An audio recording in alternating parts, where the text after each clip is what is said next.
Halo Blunians, jumpa lagi dengan saya Reza Pramudita di BLU Talks yang ketiga dengan tema peran depo kontainer di dunia logistik. Oke, Blunians harus tahu nih kalau depo kontainer merupakan salah satu tempat penyimpanan peti kemas atau kontainer serta tempat survei untuk kegiatan kontainer baik masuk maupun keluar. Oke, dan teman-teman juga harus tahu nih Blunians kalau depo kontainer merupakan salah satu memiliki peran penting dalam kegiatan perekonomian, khususnya ekspor dan impor, baik arus kontainer maupun lalu lintas angkutan barang, serta mengefisiensi jalur rantai pasok. Disinilah peran penting dari seorang kerani dalam mengelola kegiatan di lapangan maupun kegiatan administrasi di depo kontainer, khususnya di depo Buntulasan Utama.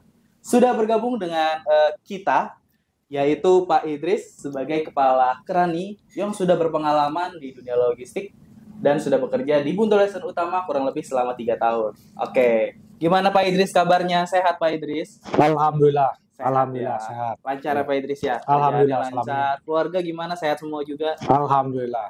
Oke lah. Ya, Jadi kita sehat. sharing-sharing aja sih Pak Idris ya. Santai Boleh, aja gitu kan. Kita pengen tahu nih gimana sih seorang kerani itu bekerja gitu sih kurang lebih. Oke Pak Idris, nih izin kita tanya-tanya nih ya Pak ya. Iya, siap. Oke, mungkin pertanyaan pertama mungkin sebagai seorang kerani nih. Tugas Iya.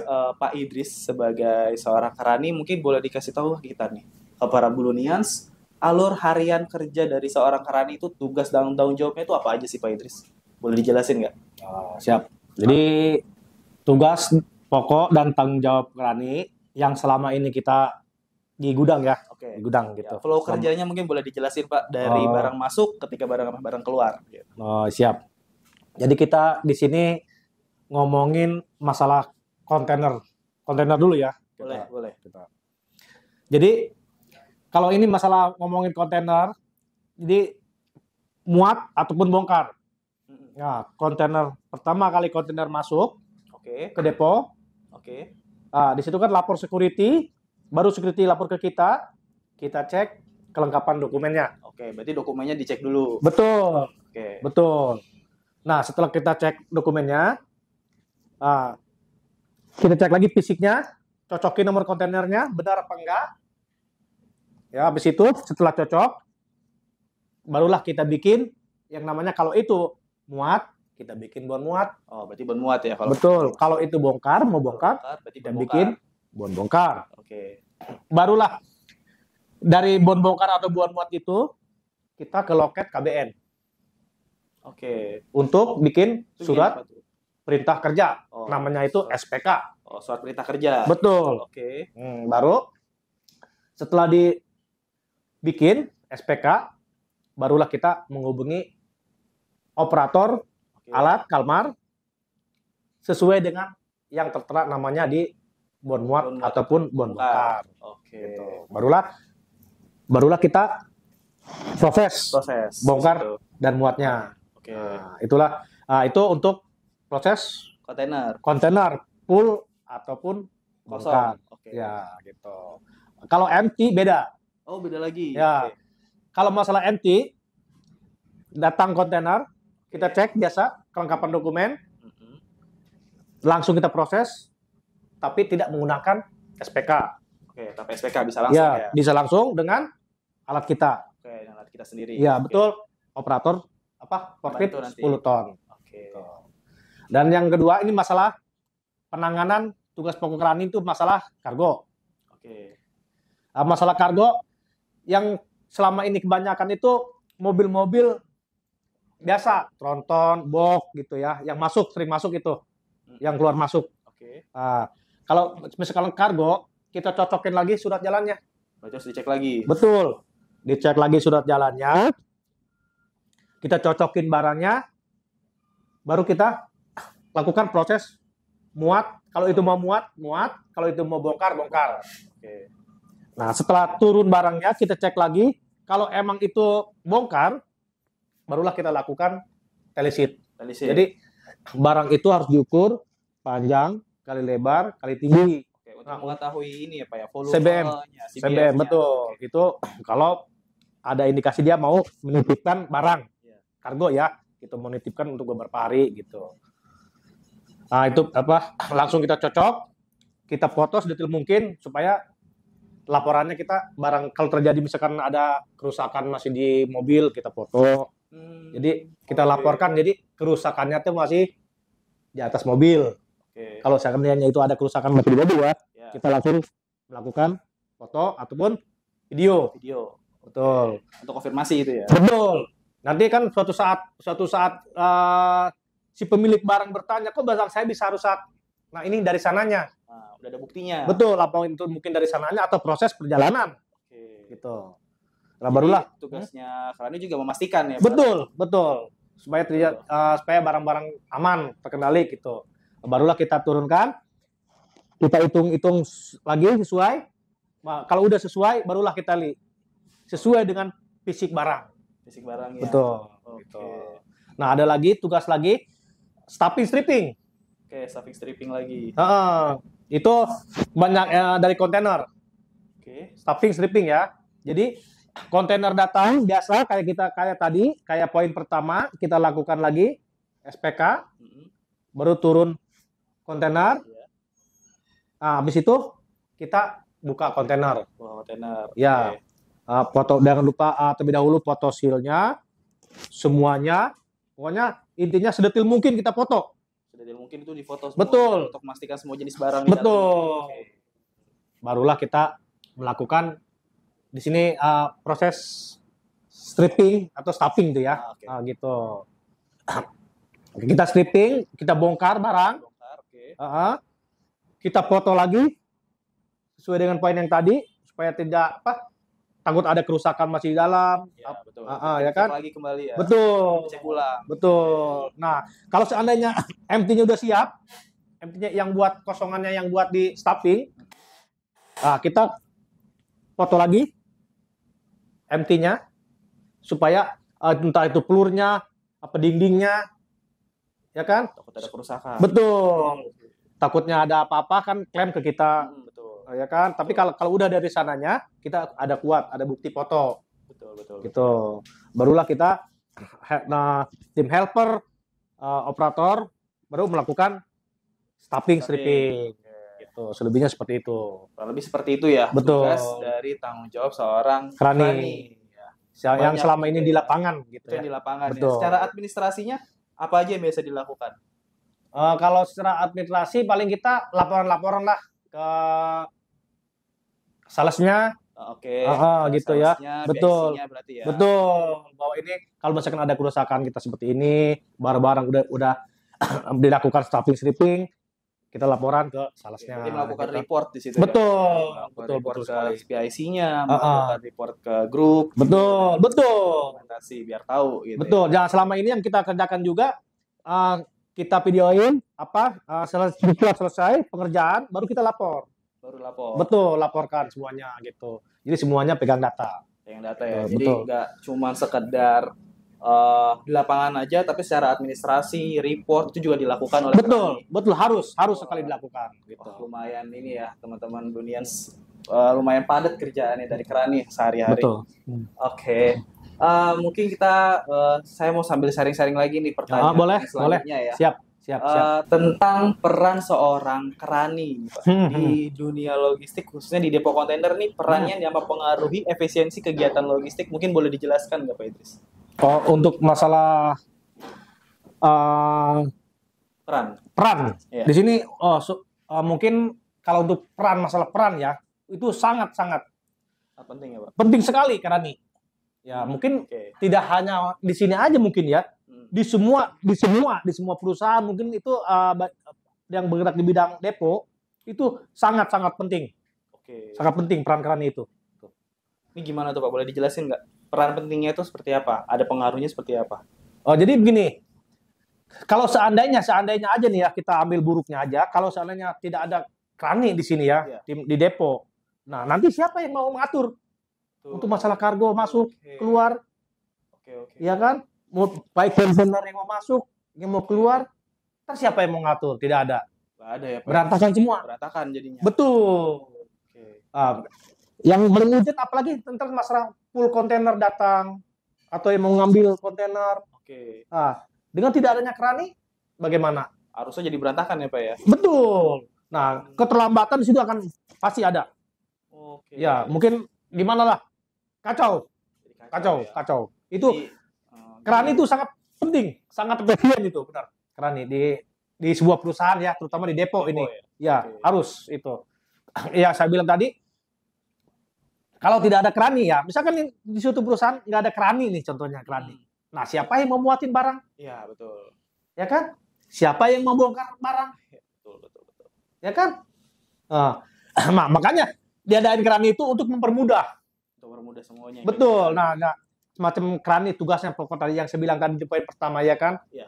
mempermudah semuanya ya kan, Betul. bisa mengatur mentata kontainer ini milik siapa kan di situ ditata sama kerani ntar. Oke, berarti diatur juga di sana. Betul, Di tempat. per shippernya, per konsen ini per shipper ya, atau entah itu impor, entah itu ya ada ekspor kita di blok ekspor, kalau ada impor di blok impor, per customer kita susun, kita atur, kita tata semua dengan serapi mungkin. Nah, itulah tugas pokok keran juga di situ.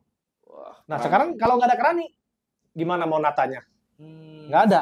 Oke. Nah, keterlambatan, kos siapa yang mau tanggung jawab? Shipper kan, sedangkan shipper nggak mau tahu tentang keterlambatan kan? Nah, sekarang kalau keterlambatan, timbullah nanti kos bagaimana?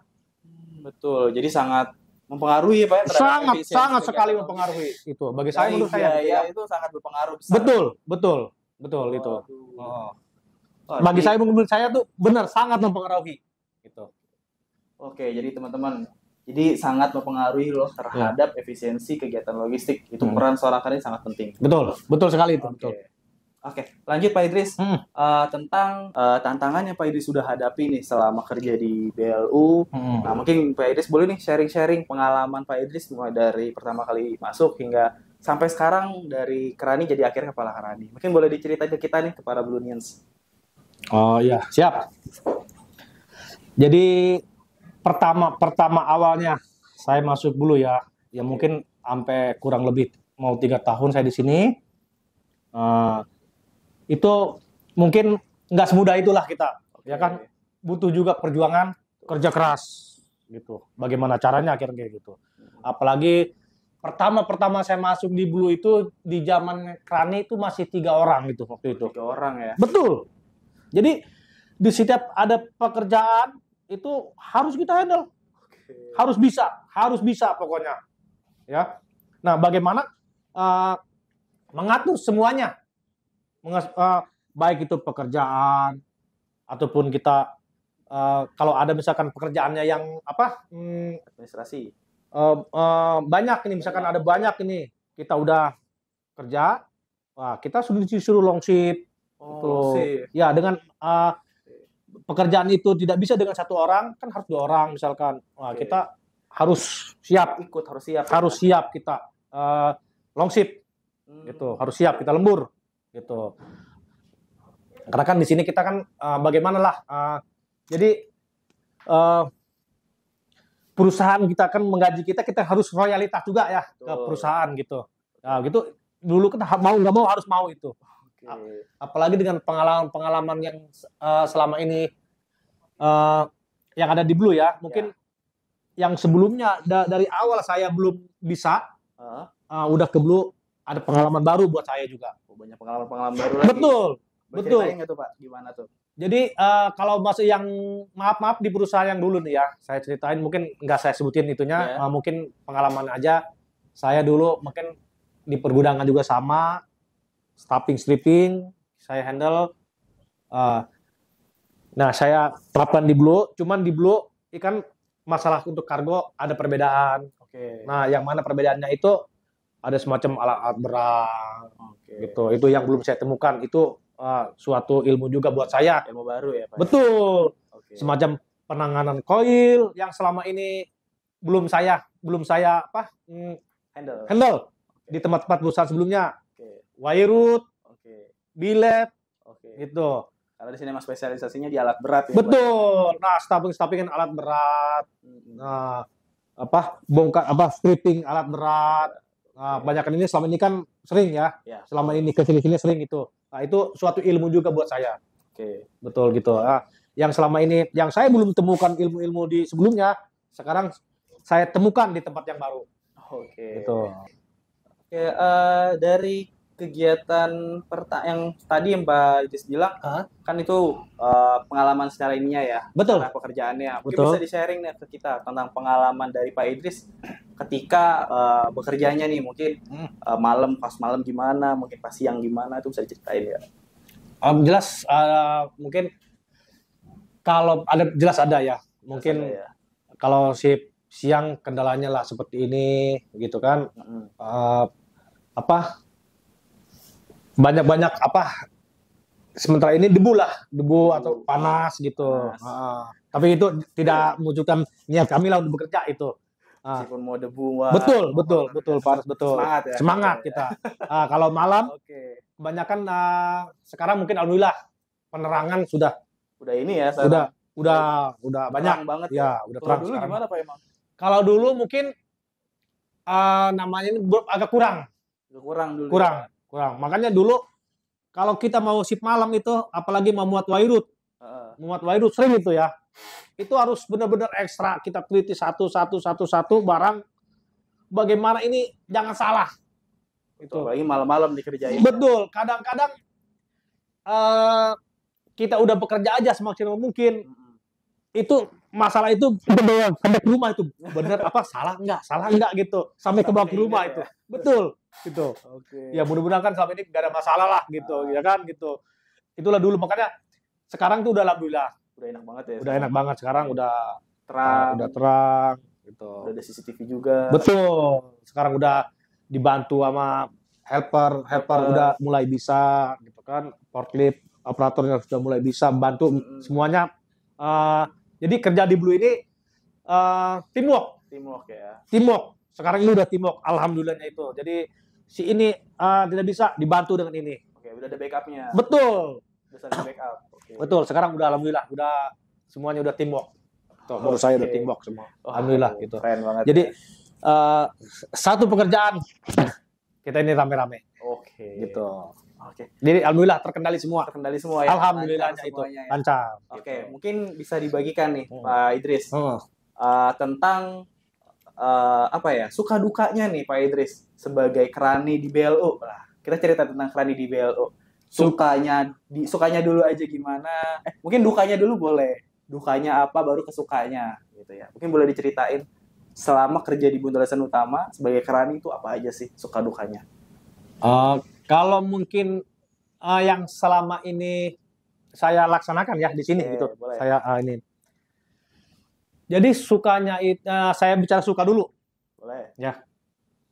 Kalau bicara suka yaitu seperti yang saya bilang tadi. Setiap pekerjaan tuh sekarang jadi mudah dengan adanya semuanya bergerak gitu ya. Jadi begitu semuanya gerak udah enak ya. Iya, jadi suka-sukanya. Dan yang kedua, ini yang poin penting bagi saya nih ya, sukanya itu. Jadi di Blue ini. Jadi tentang hal meniti karir. Jadi semua dari helper, operator, kerani, jadi bisa memilih.